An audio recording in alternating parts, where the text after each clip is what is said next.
Attention à l'abus d'alcool. Sud Radio, 10h midi, Valérie Expert. Avec vous jusqu'à midi, 10h-11h, les médias ce soir, à ne pas manquer ce documentaire. Je ne sais même pas comment c'est un témoignage très fort.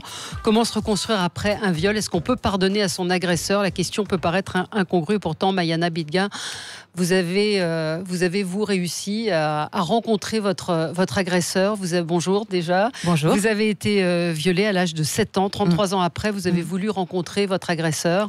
Ça s'est fait dans un cadre légal que j'ai découvert, en fait, celui de la justice restaurative. À chaque fois, je veux dire restauratrice, mais c'est restaurative, c'est ça. C'est très récent. L'objectif, c'est réparer à la fois la victime et l'agresseur. Oui, c'est ça. Donc, racontez-nous un petit peu comment vous avez eu connaissance, vous, déjà, de cette... Alors, tout d'abord, juste pour dire la justice restaurative, le but du jeu, c'est vraiment de créer un espace de parole. Vous avez mentionné le mot pardon. En fait, le pardon, c'est pas dans ma démarche. Ma démarche, à moi, c'était d'aller le rencontrer, d'aller l'écouter, d'aller lui dire les choses que j'avais à dire, d'aller lui poser des questions qui m'avaient taraudé toute ma vie. Et c'est deux choses totalement différentes. Donc, vous lui avez pas pardonné? Ah, mais l'acte qu'il a posé sur moi est impardonnable. Bah oui. Je ne vais pas pardonner quelqu'un qui fait du mal à un enfant, qui lui fait ce qu'il m'a fait, ou qui fait à n'importe qui, et les conséquences que ça a dans la vie. Non, mais moi, je détache l'acte qu'il a posé à un moment donné, dans un certain contexte, de la personne qu'il est aujourd'hui. Il y a plus de 33 ans qui se sont écoulés, et j'ose espérer, et je pense qu'il a changé, et moi, je suis allée rencontrer la personne qu'il est aujourd'hui. Et s'il est venu me voir, c'est justement parce qu'il avait évolué. Et quand vous parlez d'actes impardonnables, comment vous avez réussi à vous projeter et le rencontrer, justement, ne serait-ce que le rencontrer? Je comprends bien que ça a été répondre à vos questions, mais en même temps, c'est ce qui frappe quand on regarde ce documentaire. Comment vous avez fait? Mais en fait, comment j'ai fait, c'était juste un besoin vital. En fait, normalement, je n'aurais jamais dû le rencontrer. Cette personne-là, quand ça s'est passé, quand j'avais 7 ans, moi, j'ai pu rentrer chez mes parents, leur dire ce qui s'était passé. Ils m'ont écouté, ils m'ont entendu, ils m'ont cru. Et ils ont fait la démarche d'aller voir la police. Et la personne, dans les jours qui ont suivi, a été retrouvée. Il y a eu un procès, elle a été condamnée. Mais c'était pas quelqu'un de ma famille, c'était pas du tout quelqu'un de mon environnement. Et donc, moi, je n'ai jamais recroisé sa route. Et normalement, je n'étais pas appelée à la recroiser, si ce n'est qu'effectivement, plus tard. Plus tard, il y a eu un événement, c'est-à-dire que vous avez découvert dans un journal qu'il était accusé de viol à nouveau. C'est ça. C'est ça. Et là, parce que moi, la justice restaurative, je n'en avais jamais entendu parler. Comment vous en avez entendu parler? Et racontez-nous un petit peu comment ça se passe et comment la justice vous aide, parce que il ne s'agit pas de faire toc-toc, de retrouver, d'aller parler à cet homme. Non. C'est extrêmement encadré. C'est ça. C'est un encadrement, c'est complètement sécurisé. Pour pouvoir mettre en place un protocole de justice restaurative, la demande, elle peut venir des deux côtés, que ce soit de la victime ou de l'agresseur. Ces personnes-là font appel, soit s'ils sont en détention, par exemple, du côté de l'agresseur, à leur conseiller pénitentiaire, soit du côté de la victime, via les associations d'aide aux victimes. Et du coup, la demande va être analysée, un médiateur va rencontrer le demandeur de la rencontre, et il va se mettre en place toute une série de rencontres qui permettront, au fil du temps, c'est un processus qui dure au minimum 1 an en général, et une fois par mois, on se rencontre, on pose des questions, comment on va, est-ce qu'on se sent bien, qu'est-ce qu'on attend de la rencontre, qu'est-ce qu'on a envie de dire, on a vraiment besoin de tout préparer avec ce médiateur. En parallèle, le médiateur va contacter l'autre côté, et l'autre côté va décider d'accepter ou pas, parce que ce n'est pas obligé, c'est pas obligatoire. ou pas la rencontre. D'ailleurs, dans les cas où la personne en face ne souhaite pas la rencontre, il peut y avoir quand même une médiation, mais faite par objet interposé, par une lettre ou par une vidéoconférence. Mais est-ce que ça peut pas être à double tranchant et rouvrir une blessure et puis faire face à la personne quelques années plus tard? Est-ce que ça peut pas être replongé dans quelque chose qu'on avait peut-être essayé d'oublier? Les personnes qui décident de faire ce chemin-là, de la justice restaurative, c'est des personnes qui ont un peu avancé dans leur cheminement et qui sont au point où elles ont besoin d'exprimer quelque chose. Et cette expression, elle passe par cette rencontre. Alors, ça sera pas forcément un dialogue aussi serein que ce que j'ai pu avoir moi avec mon agresseur, mais parce que moi, il se trouve que moi, j'ai dépassé la colère et je n'ai jamais ressenti de la haine. J'avais des interrogations, je voulais comprendre pourquoi ça s'était passé, parce que c'était totalement anormal et tellement violent. Mais moi, j'ai pas ressenti de la haine, parce que cette personne-là, je ne l'ai jamais vue autrement que comme un homme.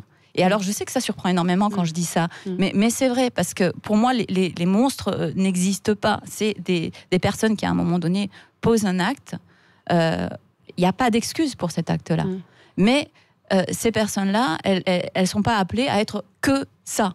Elles ont toute une vie, elles ont un autre potentiel et aussi la capacité peut-être justement de faire du bien à d'autres personnes. Mais est-ce que quand on dit ça, c'est pas le début d'une excuse ?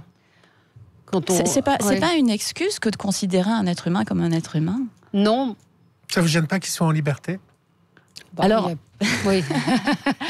Moi, je pense que les pas qu'il a fait pour venir jusqu'à moi démontrent qu'il y a vraiment un désir de reconstruire sa vie autour de nouvelles valeurs et des valeurs positives. Et moi, je ne vais pas lui enlever ça. 33 ans après. Ouais. Oui, après, vous m'auriez posé la question quand j'avais 15 ans ou quand j'avais 18 ans et que c'était une catastrophe avec mes premiers amoureux, j'aurais peut-être pas répondu la même chose. Oui, c'est ça. Je mais pense qu'avec le temps passé, mais lui, dans sa démarche, 33 ans après, il le dit, parce il le dit qu'il a vécu avec ça tout le temps. Oui. Comment on juge de la sincérité de sa parole à lui ? Parce que quand on l'écoute, moi, très honnêtement, je ne sais pas, j'ai un doute. Je trouve qu'il fait des phrases trop bien tournées. J'ai l'impression d'entendre quelqu'un qui ressort un discours de psy. Et d'ailleurs, à un moment donné, vous le dites à la fin, mais dès le début, j'avais cette impression. Je ne sais pas comment vous vivez ça. Il s'est préparé à me rencontrer et il a essayé de trouver les mots. Alors, qu'il a préparé de la même manière que moi, j'avais aussi préparé mes questions et que je savais où je voulais aller, les choses que je voulais aborder. Alors, est-ce que c'est un discours préparé ? Peut-être. Est-ce que c'est un discours nécessairement faux pour autant ? Moi, je donne le bénéfice du doute. Je choisis de croire qu'il est possible que ce soit vrai aussi. Ça fait partie de la reconstruction. C'est pas une possibilité à complètement... Pourquoi vous avez eu envie de le filmer ? Et est-ce que c'est Mélissa Thoriot qui est la productrice ? Pourquoi avoir eu envie de le filmer et de montrer cette rencontre ? Vous êtes la première, encore une fois, je le répète, à utiliser utiliser cette justice restaurative. Alors, en France, parce qu'il y a une séquence très intéressante au Québec. Mais pourquoi vous avez eu envie de le montrer ? Mais justement parce que c'est complètement méconnu et que, en fait, au cours des dernières années en particulier, mais j'ai rencontré beaucoup de personnes. Des personnes qui m'ont raconté, quand moi je leur ai expliqué ce qui m'était arrivé, quand je leur ai expliqué le début de ma démarche, et qui m'expliquaient leurs propres expériences. Et alors, pour le coup, on parle de victimes qui ont été détruites, mais pas uniquement par ce qui leur est arrivé, mais même parfois le procès pénal, l'enquête, ça les laissait mais encore plus dévastés. Avec aucune réponse, ce que vous dites. Alors, il n'y a pas de réponse, c'est vraiment la question. Et sans possibilité d'avoir ce dialogue qui permette de trouver des éléments. Alors, pas forcément toutes les réponses, mais le fait de ne pas avoir une réponse concrète, moi, en tant que victime, le fait de, par exemple, il ne peut pas me répondre complètement le pourquoi. Et il n'arrive pas à se l'expliquer lui-même. Vous pensez qu'il y en a vraiment un ? Parce que c'est un peu le nœud du documentaire. Est-ce que ça peut pas être simplement de la folie, un vice ou autre chose, et il n'y a peut-être pas d'explication concrète que vous attendez ? Alors, peut-être qu'il ne les a pas trouvées. Moi, je pense qu'il y a des clés encore à creuser et qu'on peut trouver. Là, c'est ce que dit Valérie, là, c'est le pardon. Dès que vous pensez, parce qu'il raconte sa vie d'enfant battu, de choses comme ça. Mais moi, je peux ressentir de l'empathie pour l'enfant battu qu'il a été. Bien sûr. Il a été un enfant battu avant d'avoir été un violeur. Et lui, à cette époque-là, il était une victime. Et qui l'a écouté, cet enfant-là ? Ah, je sais, je vous déroute là. L'un des objectifs, c'est de mais faire je ne baisser... l'excuse pas, encore une fois, c'est pas parce qu'on a été victime soi-même qu'on va devenir bourreau. Voilà, c'est ça. Et effectivement, à un moment donné dans sa vie, lui, il a fait ça, il y a eu cette impulsion-là.